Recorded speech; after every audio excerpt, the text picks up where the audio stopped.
campaign more this question of how and when to bring down the government's enormous budget deficit and what that means for the economic recovery. Now, as you know, David Cameron will be saying it's crucial to cut spending now to prove yourself to the financial markets so we don't lose confidence in the way that Greece has, that we don't face that fate. But Nick Clegg and Gordon Brown will be saying it's too risky, the economy is too weak.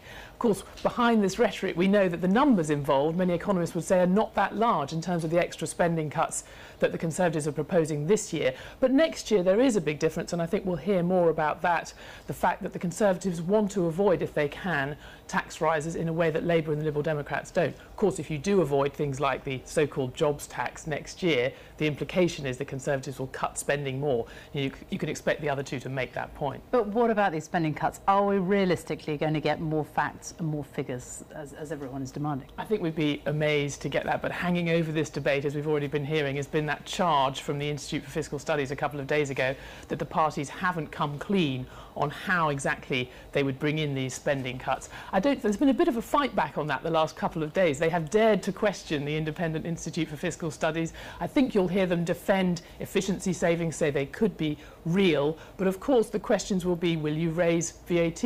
Will you save this benefit? And I fear we'll end the night knowing more about what they'd protect and not more about what they'd cut. Our Economics Editor Stephanie Flanders, thank you very much.